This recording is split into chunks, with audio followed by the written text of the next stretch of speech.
Okay, we're going to start this safety presentation, and since I have this first slide up here, so I assume that we are on the safety presentation, and we've had this chief pilot, manager announcements, and Neil, and now it's the safety presentation. So this week's or this month's safety presentation for March 29th is on landings. This is Dennis Dalton, safety officer. One important phase of flying skill is the landing.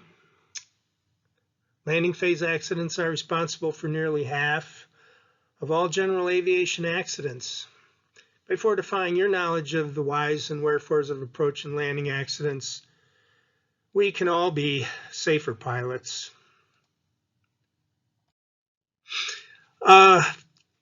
I know there's a lot, this is a lot of review, especially a private pilot review, but I have a little pay attention here. It's brief, and I'm going to go through it as rapidly or succinctly as possible.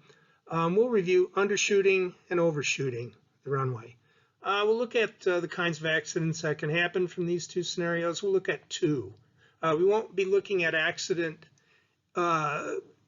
the accidents in detail, but just that, you know, they're very common, and you know there's a lot of them to find out there, and they're almost all about landing. These illustrations are from by William Kirshner, who some of you or most of you may be familiar with as his books from the 1970s, and his sense of humor anyway, and most of these are from the Flight Instructor's Manual. The undershoot. At one time or another, every one of us has miscalculated an approach and started to undershoot the runway. It's hard to forget that sinking feeling you have when you first realize that the airplane might not make the runway. Poor pattern techniques such as flying too wide a pattern on downwind or making a late turn to base leg are frequent causes of undershooting. Again, these things are based on wind and weather, and I will address those as I'm going through these. These are the real typical ones, is how far away. These are all private pilot things. A mile, how many miles, you know, generally a half mile, depending on the size of the runway in the airport. And you know, here you're dealing with 2 to 2.5 mile long runways, 150 feet wide, instead of something that's 40 to 60 feet wide and 2/3 of a mile long or shorter in this part of the country. So it's very different. Another cause of failure to maintain adequate power on final. Some pilots just succumb to runway fixation and unconsciously try to carry the airplane up to the landing spot by easing the nose up without adding power.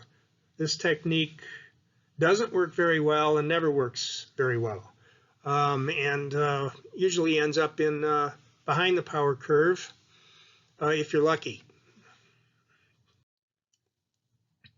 This is a private pilot technique, one that I'm sure everyone talks about to new applicants, and still has some relevance if you ingrain that in your system. I know that's people with a lot of experience. There's a lot of other cues that you're using, and we'll talk about a couple more of those, but you can help set up a proper and constant distance from the runway for all airports by placing the runway center line at a specific point on the leading edge of the wing. And you notice it says center line. I'll say that in a minute. I'll repeat that down here actually. On the leading edge of the wing for low wing, or a point along the strut for these right here with the T-41s. You may even put a mark or piece of tape at the proper wing strut position. Usually find you never have to do that. But using runway center line as your guide takes care of wide or narrow runways. That does make a big difference. I think the perception of getting used to a certain type of runway or size of runway is a lot more detrimental, just from a psychological point of view. Of course, this only works when the wings are level. Here's a Beech V-35. I was destroyed at 8:40 Pacific. It struck a tree in an attempted go-around. 2 pilots, 1 passenger were fatally injured. Visual conditions prevailed. Flight's radar track showed a wide left base turn to final, overshooting the final approach before realigning with the runway. That's a typical base turn stall scenario. The FAA has a red post-it on there. Witnesses observed the accident airplane touch down and then bounce several times before the pilot initiated a go-around. Sounds like he was, if you were real fast and did that, that's probably not what happened. He was probably too slow. If we were in person here, there could be a lot of comments, I think, and people having, points of view on that, and which is great. That's what it should be. But that's what it sounds like to me. Bouncing, yeah, it was a little slow and flared a little high. And once that starts happening, what else can you do? Initiate a go-around. That is the response. But I'm not sure about several times. I think the first bounce should be the initiated go-around, not several. The airplane cleared the first tree line at the departure end, then began to pitch up. The left wing dipped down, and then the nose dropped. Sounds like not enough airspeed. Never did get above the power curve there, sounds like. The airplane hit a tree about a half mile beyond the runway's departure and came to rest about 500 feet from the tree. Avoiding undershoots. When traffic isn't a factor, turn base when the point of intended touchdown is 45 degrees behind the wing. Well, that's yes, that's a nice thing to do, as long as it's a nice day and you have that down really well and you have all the visual cues down really well. That can be, it does work and is very helpful. It may be different depending on whether you're using a full flap landing or a no flap landing. It is certainly different if you have a wind behind you that is of any velocity, like above 10. Then as soon as you turn base, it's going to blow you this way. And then when you turn final, you're going to find that you're over here. And then what? So practice. You cannot, all contingencies are not solvable without practice, in my experience. At a familiar airport, you may be able to use the crutch of familiar landmarks to determine proper turning points. Like his little illustration of Farber Brown's barn. Those are very helpful for very beginning private pilots. If you have your own favorite field, again, or here at COS, that is true also, where you say, and I usually tell them, or I know, these traffic lights coming out of this part of, that one road coming east, going east out of the airport there, when you come in on 17 left, I know what's going to happen if you're outside of that or inside that. And that's things you can do. And you say, well, I know what to anticipate then. I would say that rather than a rote, definitely this all the time because that's what happens. Well, that never works, and you can't do it like that. It is a reference point. And on familiar airports, you won't have that reference point. You have the 45-degree technique. Well, those are both good starting points. Experienced pilots often use a series of imaginary windows on approach. These reference points in the sky are great aids in determining whether your approach is within the desired horizontal or vertical limits. First window should be counted just after turning final, is what that says behind the picture. If there are obstacles between your imaginary window and the runway, either raise the windows or move them. Kirshner also had a drawing and does talk about what I usually talk about. I usually don't use a windows reference as much as the touchdown point above the cowling of the aircraft, or what your visual perception is of outside the front of the aircraft that you can use for a reference. And that again depends on a constant pitch of a certain flap setting, because the flap setting does change that sight view. But again, does this touchdown point move up above the cowling as you're going in, which means you're going to be short, or does it move down and disappear behind the cowling when you're coming in, which means you're going to be high? Loss of control is the leading cause of general aviation fatalities. Loss of control in flight fatal accidents occurred 3 times more often. And the second most common cause, controlled flight into terrain. These accidents result from situations in which a pilot should have either maintained or regained control of an aircraft, but did not. Now, LOC in flight can mean or be interpreted to mean landing the airplane, which is still in flight, and that's what I'm referring to here, not as something up in cruise. I think that's what it feels like when reading this, but that's not what exactly that is intended to mean. And so here we have a guy that landed fast. Of course, it was a TBM, but that doesn't matter. He had extra braking power here, which apparently didn't work. The airplane was substantially damaged at about 11:05 Eastern when it ran off the end of the runway during an attempted landing. The private pilot and 4 passengers were not injured. Visual conditions prevailed. According to the pilot, his approach was uncomfortably fast. The airplane crossed over the threshold of the 3,700 foot long runway at 125 to 130 knots. Seems a little fast. And touched down on its first third to the middle third. He applied the brakes, but the runway was wet and slick. Unable to stop on the remaining runway, the pilot attempted to move the throttle from beta to full to abort the landing, but the throttle stuck. The airplane subsequently came to rest about 325 feet past the end of the runway. According to the FAA inspector who responded to the accident site and conducted an initial examination of the airplane, the engine mounts and left wing sustained substantial damage. The flaps were found to be in the takeoff position. All engine and flight controls were intact, from the cockpit controls to their respective control surfaces, and they functioned normally. In addition, examination of the brakes found, as it will say under my picture here, no abnormalities. Too fast.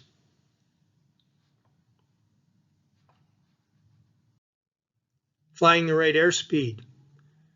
We're going to examine that a little bit. Pilots of large aircraft always determine what their approach speeds will be in advance. They calculate the aircraft's landing weight, then look at the charts for the right reference speed, or VREF. How often do you calculate your landing weight in landing the airplane? Well, the charts always do. The Keystone VREF, although different on almost every approach, is based on the airplane's stall speed and other factors at its estimated landing weight. Stall speed. Well, the stall speed is based on weight also, and also whether you have 10, 20, 30 degrees of flaps in there. I had the stall speed chart for the T-41. I did not include it in here, although that would have been a good place to put it, right here. But I didn't do that. But there's a bunch of different numbers there. I mean, could be 60, could be 65 with no flaps, gross weight, or 2,200 pounds. 2,200, I think, was 60. 2,500 pounds gross weight was 65, no flaps. Then you go, well, what if I have 10 flaps? What if I have 20 degrees of flaps, and so on?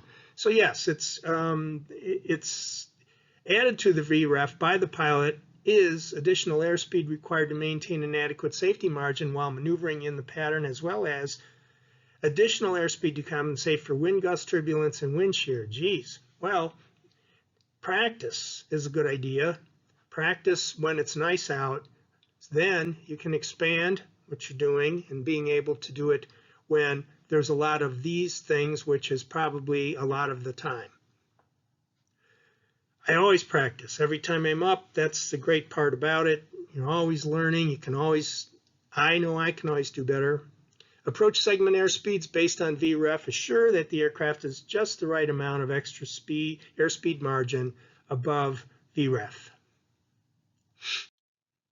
Smaller aircraft do not come with VREF tables. Some manufacturers, however, furnish recommended approach speeds corresponding to different aircraft weights. Here we have the T41 landing distance table. A couple things I wanted to point out here. Reading up here is this line right here, right down here where it says notes. It says notice, first of all, they're giving you a percentage here, and they're saying notice how the T41 landing distance is reduced 10%, or about 70 feet by each 5 knots of headwind. They say 10%. They don't give you a number because it's based on, oh, it looks like altitude, huh? Boy, it's just all kinds of stuff. We're going to be looking at, my interpolation of 70 is coming from these two here. Of course, you know, anytime between now and next September, you're going to be closer to this last box anyway. You're going to get a density altitude after 10 o'clock. That's probably right around 71, 72, 7,300 feet. So that's where you are over here then. Notice that the manufacturer's recommended approach speed is 75, which is right here. 75, not 100. So if you were going 100, that would be 25 miles an hour. So for every 5 miles an hour, or, you know, knots would be different. But if I just take, we'll take miles an hour just as a round number here. So that's 5. So 5 times 70, that's 350 feet. More. Just to touch the ground, not to stop it. Okay, stabilized VFR approach. In order to control the airspeed, you would need to stabilize it somehow and have some kind of system. This system that I've outlined here, I have a couple things here to say about this real quick. This is probably the most lengthy thing I'm going to talk about in this whole, I'll try not to make, I don't want to scare you off here. Abeam the intended landing point, reduce your power to the predetermined value works best for your airplane, 1700 RPM in the T41.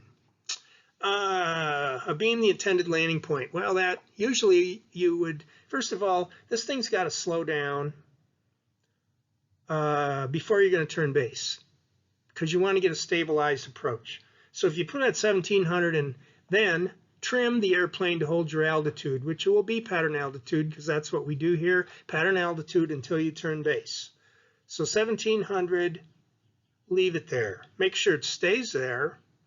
Trim it hands off for 1700 at 7000 or 7100 if you prefer MSL. And there you got it. Okay, now as soon as the airplane, it will slow down.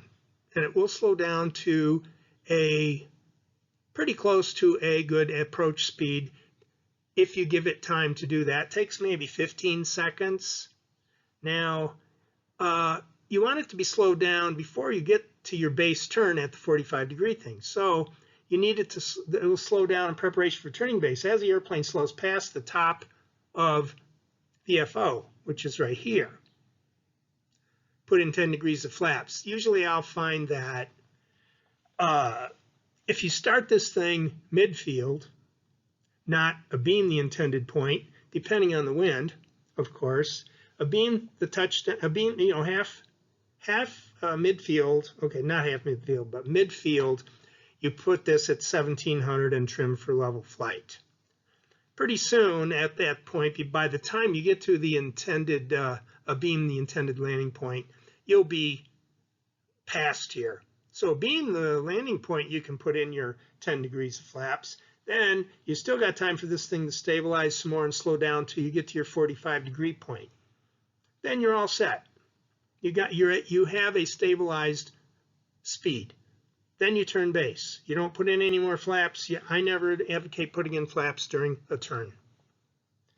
Turn base, Then descend out of pattern altitude on speed. How do you do that? Well, you have to reduce power. Power controls altitude at this point. Change power, not trim. You should never have to, don't ever change the trim, in my opinion, in that configuration with a T41 or even the 182s. Once you're at that point, pressure on the yoke, a little back pressure, a little forward pressure, and slight power changes, but don't change the trim because that thing was trimmed for that. You have a baseline that's trimmed for. You should not need to exceed that unless you are going around or something of that's more dramatic. If you're still going to land, I don't advocate changing this for a constant airspeed approach, for stabilized approach. A fundamental key to flying a stabilized approach is the interrelationship of pitch and power. At any targeted airspeed, which is what you're trimmed for now, which is, let's say, 75, adding more power will make the glide path shallower. It'll make it level off again or climb, which means the foot per minute would be less. Reducing the power will make it steeper, make it go down. Foot per minute would be more. One thing about this is flaps. At 1700 RPM, trimmed for level flight, that aircraft, let's say 75, 80 miles an hour. You can slowly put in flaps. Slowly, and using pressure on the yoke, adjust for the airplane rising or climbing while you put in flaps. As it slows down, you won't need that pressure. You can put in full flaps at 1700 RPM, and the flaps are then controlling speed. But you still did not change the trim. You do not have to change the trim. That airplane will go right on down to 65. And the stalling speed at full flaps is, and since I don't have the chart in front of me, it could be well, you could say, you're probably yelling out in the background. Could be 50, could be 47, could be 52, I'm not sure, depending on the weight. But that plane will fly at that trim. If it's a hands-off trim with that power setting, you can change the flaps. What you will have is you will have this kind of a glide path with full flaps, as opposed to this kind of a glide path. That isn't, they're talking here about power changes, or I am, but I'm saying flap changes will do that as well. That's drag, and drag is here. So you see there are a lot of variables, but to get this thing locked in here, you got to have a constant. That's this. This, it says variable, but you cannot keep changing both of these. That's where the workload quadruples when you do that. If you set that up with the trim and leave it, it will really help your day out. You need to make only minor adjustments to pitch and power to maintain the selected glide path and airspeed. The important, if not basic point, is never let your airspeed decay below targeted airspeed, as the Bonanza did for each segment of the approach, and never let the airplane sink below its selected glide path, because then you're adding power and pitch, and if you wait too late to do any of these, it says never let yourself get behind the power curve. This whole thing can fall apart because you'd have to put in full power, and then if you have to change this, then you're off the page, and you're going to have forward pressure on the yoke, just as if you were doing a go-around. So the whole thing, and then maybe that's what you should be doing as a go-around. So beware of density altitude. I'm not going to go into this in detail. It's just that it is going to be starting to get warmer. As warmer weather approaches, temperature can adversely affect your takeoff roll. And I said adversely only because Mr. Kirshner here drew a desert picture here with this guy and, you know, the cactus. So he's alluding to hot air as opposed to, you know, really cold air, which could probably help you out. So as warmer weather approaches, temperature can adversely affect your takeoff roll and, more importantly, climb performance. And I say more importantly because from personal experience, You can maybe get off the ground on the book values on a hot day if it's 100 degrees out, but you aren't going to get out of ground effect. You're going to be real surprised. It can take forever to even get anything to register on the climb foot per minute. You can get off the ground, but that's going to be it. And that's happened to me a couple times, not by choice. We had a flat tire, and I had extra weight one day coming out of Springs East at noon. Had one extra person and a bunch of junk because we had a flat, and it was 100 degrees, and we had full tanks. And it got off the ground right on the button, but it was climbing at about 100 feet a minute, and that was it. Okay, this includes a safety presentation on landings. There will be a drawing. That's the conclusion. So this is Dennis Dalton, Safety Officer.